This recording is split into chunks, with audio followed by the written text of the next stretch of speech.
Sun Ra is in the WXPN studios with 2 microphones in front of him, and I'd like to thank you very much for coming up to be here tonight. Thank you for being here. Okay. I asked Sun Ra to come. We've done this before when he's played in the area, and also he's been gracious enough to come to the studios before because he's got a lot of wisdom. He's probably the greatest living composer in the world, but that's my own feeling about him. I'm asking Sun Ra to be here tonight because a lot of people don't understand what he's trying to say or do musically with his stage presence, because you can't just listen to a Sun Ra album, because a lot of times when they record it, the musicians end up dancing or doing something in the studios. But a lot of people don't understand what he's singing about, don't understand what his music is about, because how can he play Cole Porter or sing God Bless the Child by Billie Holiday and then get into some very spaced out music? So I'm going to turn over the microphones to Sun Ra for this evening, just asking a question occasionally, and ask him to talk about the music, starting off talking a little bit about your background, which goes back through eons of music. Would you do that, please? Well, my background is outer space right now.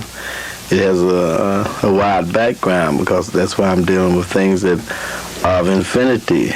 So you have to have the proper background for that. Most of the musicians on Earth use Earth as a background, and that's good. It's because they haven't progressed above that level yet. They play what they see, what they feel, what they know about. I play what I don't know about sometimes. That's the difference. You might say I play the cosmos chaos or the cosmos ignorance, because as far as people on this planet concerned, they know far more less than they do what they know. I mean, that it's so much that they don't know until what they do know is not even important. So it comes down to that point, well, they don't really know anything.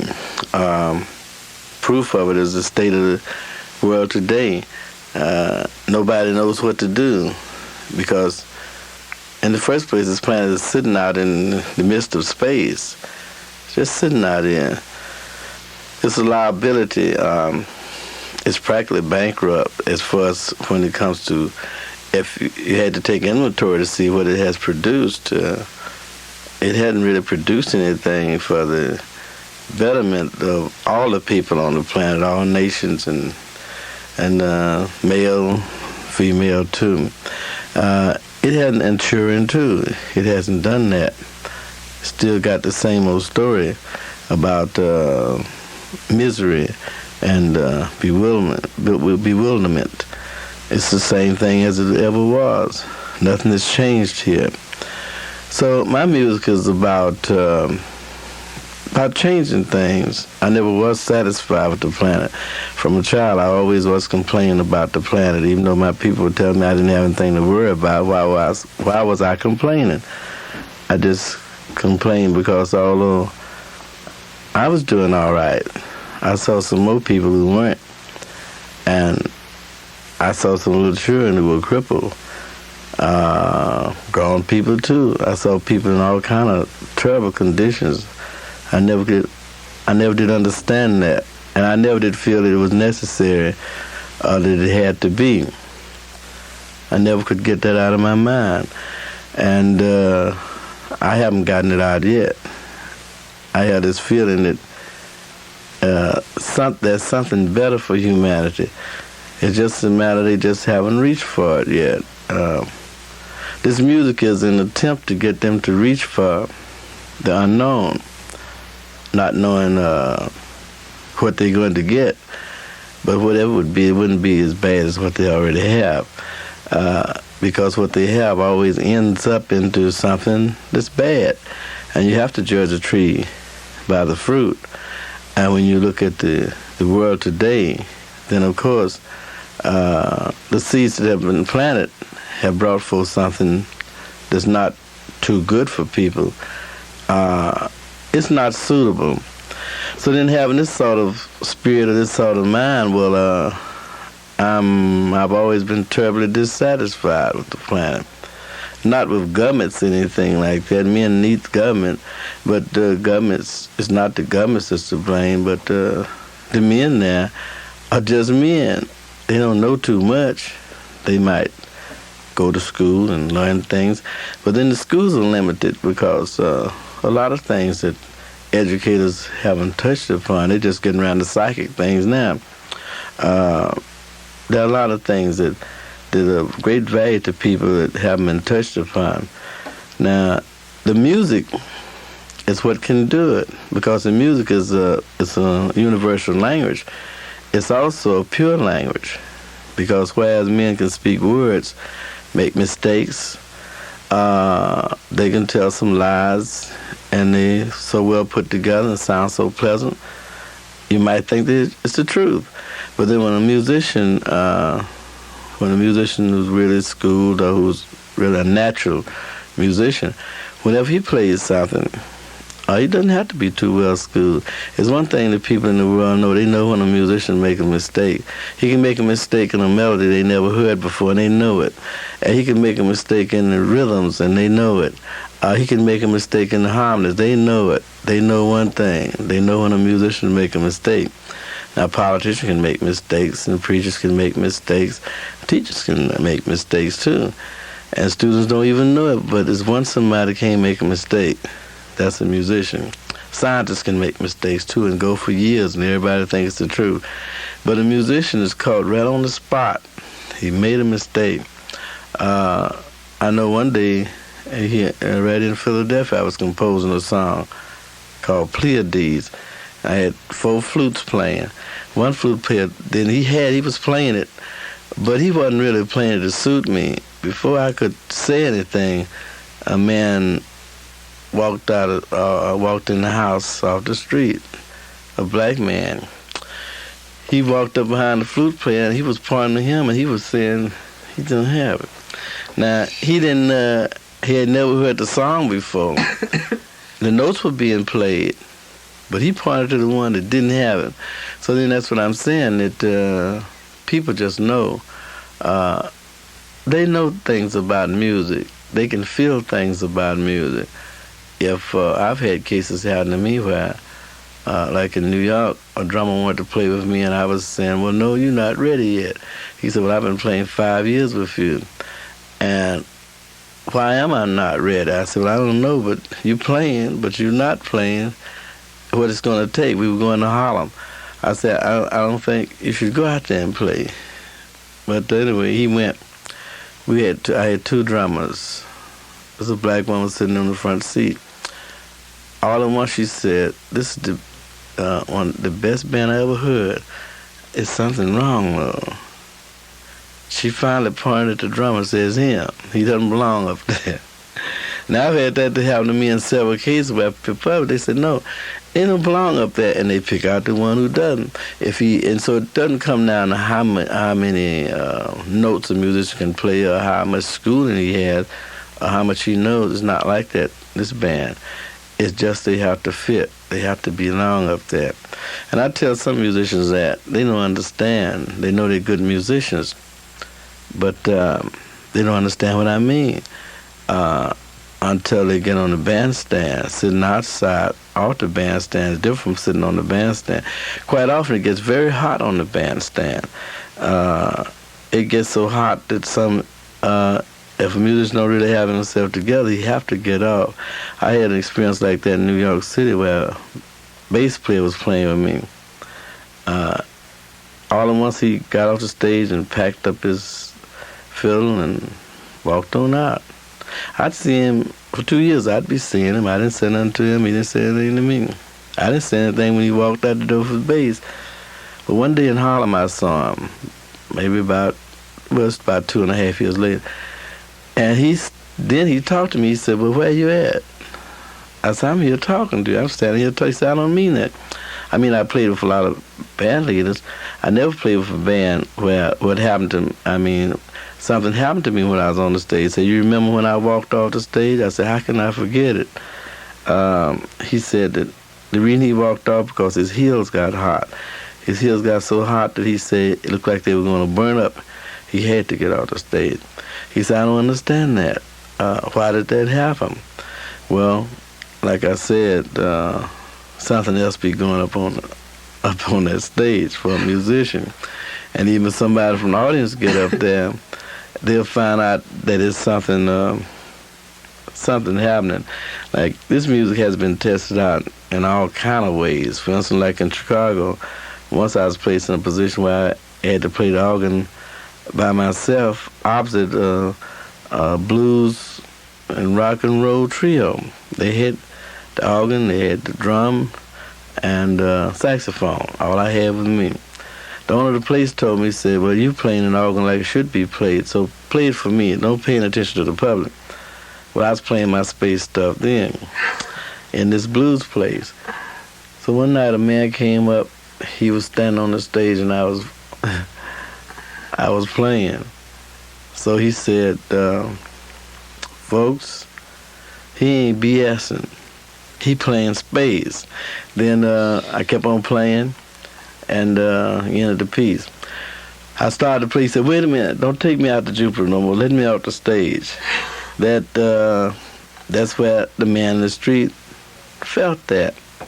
Now, it's something to say that something can be done about a planet like this, but you see it's getting worse and worse. They say that darkest hour before dawn. It must be near dawn for this planet, because it's bad everywhere you go. It's bad for people, but it's also bad for leaders. And if something isn't done, leaders are going to strike on people. I've been saying that for the last 2 years, because leaders are getting deposed, assassinated, and all that. After a while, leaders will get together and have a government of the leaders for the leaders by the leaders. That's the next thing might happen to this planet. A government of the governments for the governments by the governments. They try the people, but leaders have to be given some consideration. It's very difficult to even think about governing a man. They all got their own ideas about what should be. It makes it very difficult for somebody in human form to try to lead people. And the people don't realize that if they just take a good look at themselves, they're not such a good bargain for being models of righteousness either. But if they had some kind of consideration for the leaders and show some consideration for each other, maybe leaders would be taught how to treat people. But then, unfortunately, people mistreat each other. They don't give leaders an example of how they should be treated. They shoot each other. They cut each other. They hate each other. They curse at each other. That's a bad example for people to set for leaders who see that and might get a very bad impression about people, not even want to lead them or do anything for them because they're so bad. Well, then when it comes down to people really facing the truth, that would be the day. It's possible that music in a pure form can help people to see themselves as they are, and then it can help them to see themselves as they should be. When they can see themselves as they should be and see themselves as they are, something can happen, a work for humanity. At this time, they're so busy looking at other people's faults they can't see their own. This music is like a mirror. You keep on listening to it, and you can see something. You can see your alter self. You can see beyond tomorrow. You can discard the future. I'm talking about things like that because who needs a future that's bad? So I would say that if the future is bad for people, they should discard it and get them an alter future, which is what I'm talking about on the mathematical plan. Everything is done by mathematics, so if you can develop an atomic bomb, I'm sure you can develop an altered destiny. But the background, as far as me playing music, I'm just like the bees. You see, they learn how to make honey, and if you ask them where they learn how to make honey, well, they really couldn't tell you. They just want to make some honey. I get the bees make their honey. I make music. That's the way it is. I'm like I told one of the musicians in my band. He lately gotten in there, and I told him I'm just a natural. I played about 4 hours on one song and showed him all kind of patterns on one song. He was sitting looking. I said, I'm a natural. Naturals can do that. They just do things that other people can't do because they're sent to a planet where other people can learn, and that the people, if they can respect natural talent, they get out all that difficulties because nature always sends answers to people, like herbs to heal them when they're sick. And nature has a way to help people in all these difficulties. But the answers will come from, you might say, nature's children or nature's naturals. They would know how to tell people what to do about this situation because nature does want people to live. The first law of nature is self-preservation, so most certainly it wants people to live. So therefore, it would have a way to protect them. Of course, it got ways to destroy them too, but that's only because they don't listen. Like I was reading the paper the other day that a psychic in Florida had predicted Guatemala was going to. Everything that happened there was going to happen. Of course, the people didn't listen. And no doubt, all of the catastrophes that happen on this planet, they are warned and sent. It's just a matter of whether people listen. And they can always avoid anything that's bad. Of course they can, because they're always avoiding something that's good for them. So if they do one, they can do the other. A lot of people wonder, when you're talking about outer space, exactly what you do mean. And I'm just looking because, okay, somebody once heard you perform and sing your song Space is the Place. And she got very upset because she thought you were saying, run away from Earth, hide Earth, and go to outer space. And you told me in the car that that's not what you were saying. And maybe you should explain that, because a lot of people can't understand when you come out dressed in the garb of outer space, or sing songs about taking a satellite to Jupiter, or rocket number 9, or have you heard of the latest news from Neptune? Why is space the place? Well, in the first place, planet Earth is hanging out here in outer space. It's just sitting out here doing nothing. A real liability if you take an inventory of what's been happening here all along. So when I say outer space, it's a space that's further out than the immediate surrounding territory. They're already out in outer space. Furthermore, this planet is a spaceship too. The last time they had an earthquake in Philadelphia, it sounded like a spaceship, like a motor down in the ground. I was awake that night. That's what it sounded like. It sounded like a motor was trying to get ready to start. Maybe this engine or motor is down up under Philadelphia. So it's a strange town, according to W.C. Field. Maybe that's what it is. This is where the engine room is, and down up under it, it was trying to get started. It definitely sounded like an engine. It just didn't get started. Now, when I'm talking about outer space, well, I'm a scientist myself, and I believe a lot of things. I believe that everything is the truth, and at the same time, everything is a lie. It's according to which side of the fence you're on. Because of that, like you take in this country, the major book has been the Bible for a long time. Everything is based on that anyway. This book says that planet Earth is cursed. So why should I want to stay on a cursed planet like this? I didn't curse it myself, but it does say that the ground is cursed. So then if you get the people off of here, they would most certainly be in a better condition if they're on a planet that's been cursed. They should get off of here. So then if they go to another planet that hasn't been cursed, possibility that the misery that they're suffering would not be present. If people are condemned to die on planet Earth, if they leave here, they'd be in somebody else's jurisdiction. At least a sentence of death couldn't follow them to another planet. Because when you move from state to state, the laws change. You're up under somebody else's jurisdiction, and if you change planets, you most certainly won't be under the laws of this planet, because each planet has its own code, you see.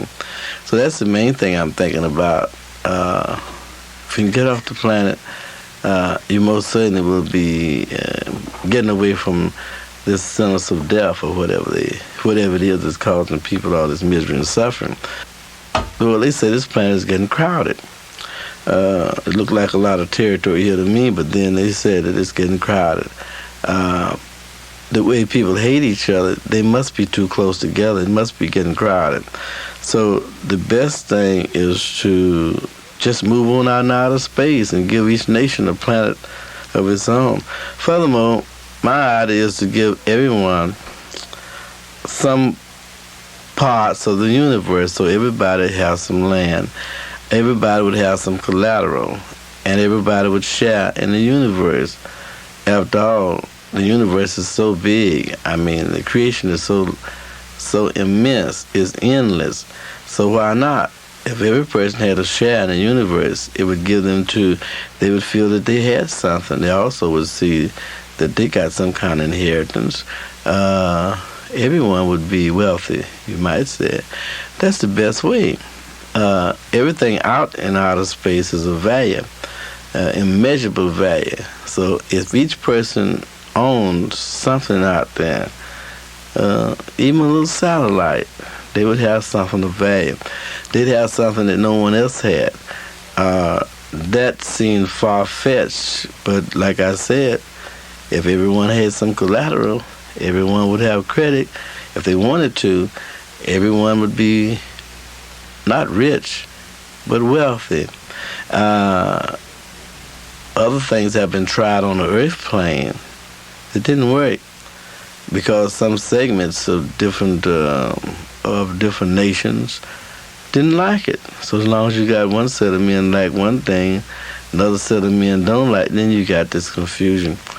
But I know no man would really oppose being wealthy or having a share in the universe. So the first time, to think of that would see that everyone would they'd want that, even though it might seem an impossibility.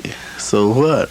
A drowning man can't be worrying about a straw not going to save him. He might reach for it. And that's the way this planet is now. The people are facing a situation where they're going to be compelled to reach out for that which will cause them to survive.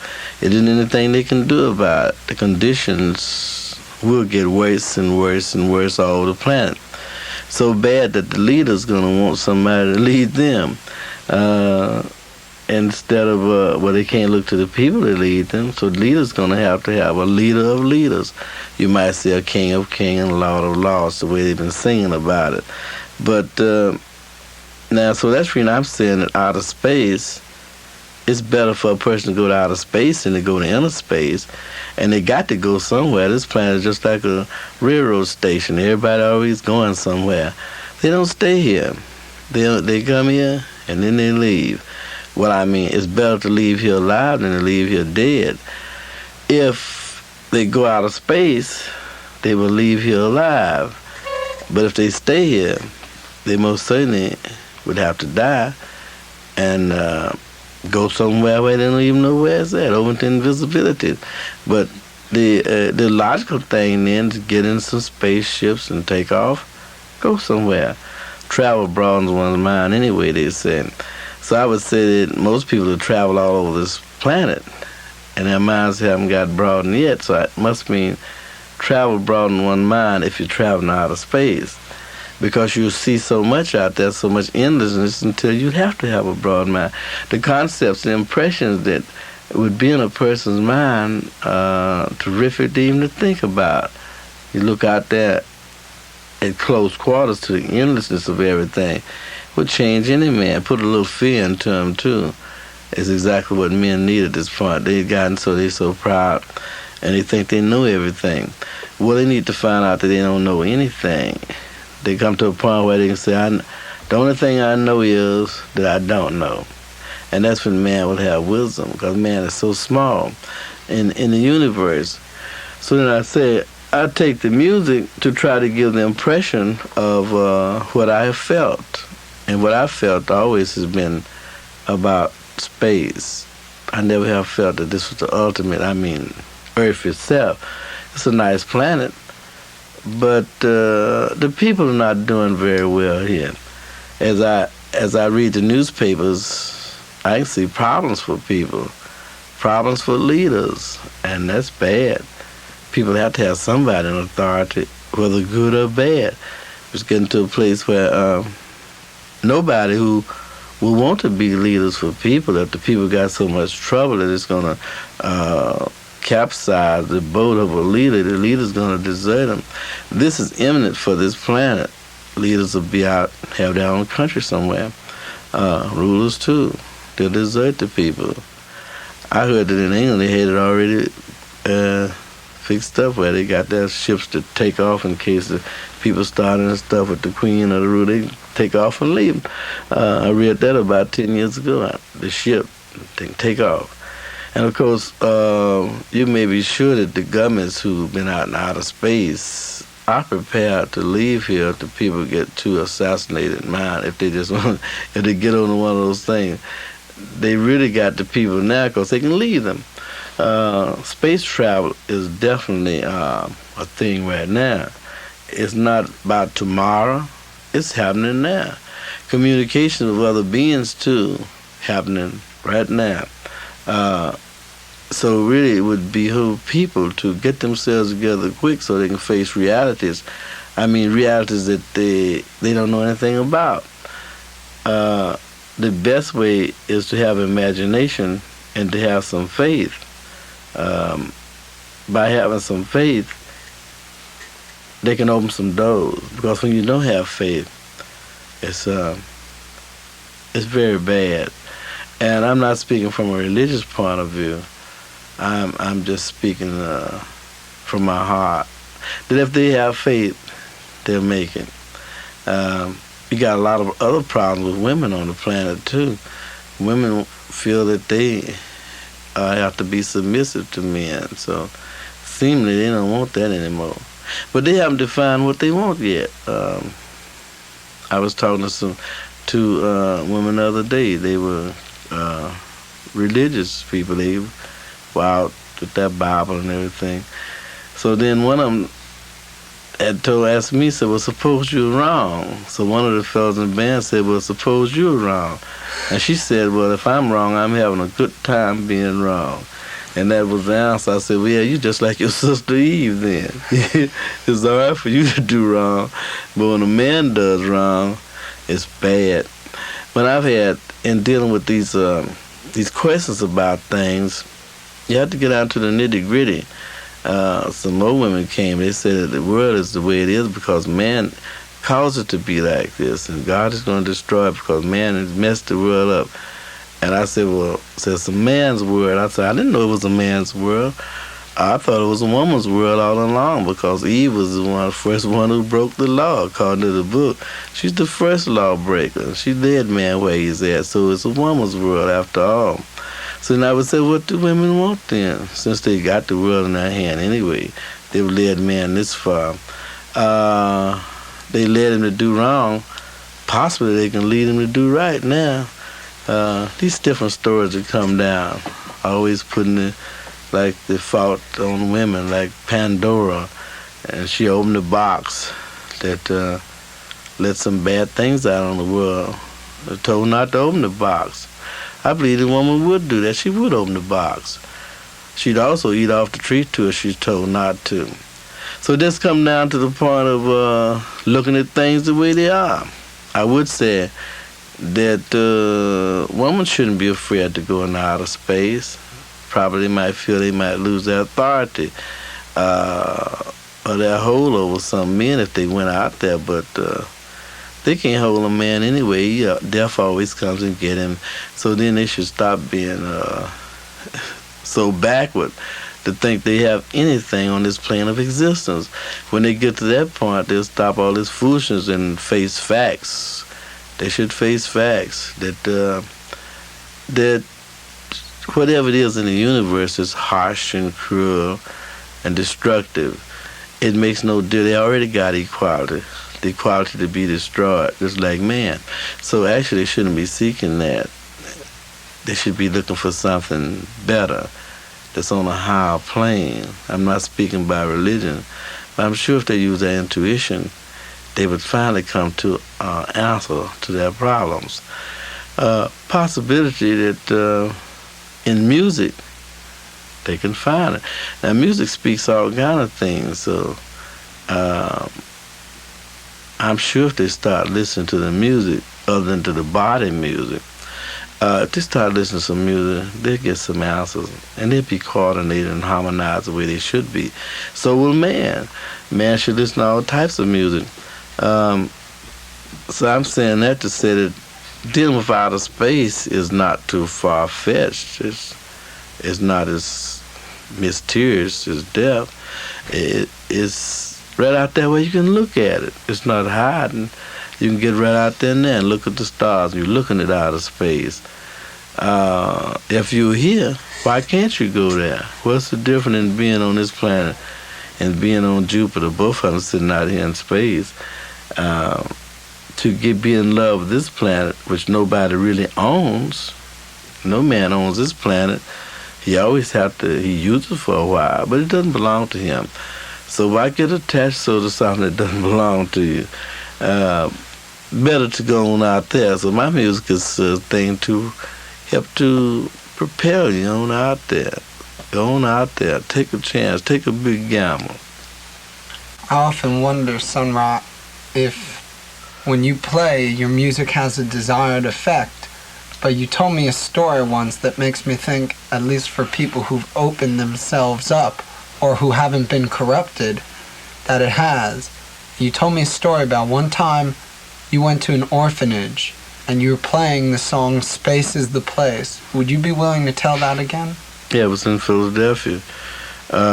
We were playing for this, yes, a sort of orphanage. It's for children that have been deserted by adults, so that kind of place.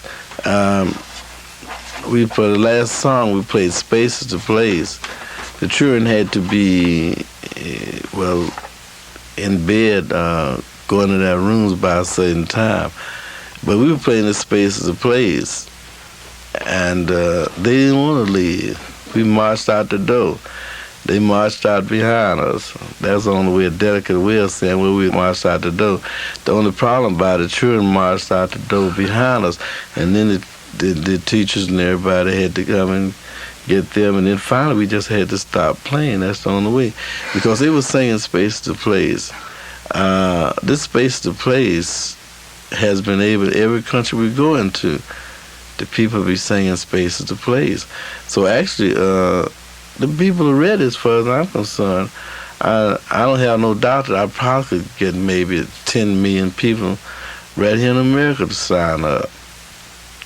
Because I know at least 15 years ago or more in Chicago at the planetarium, they had people lined up around the corner to sign up to go to the moon.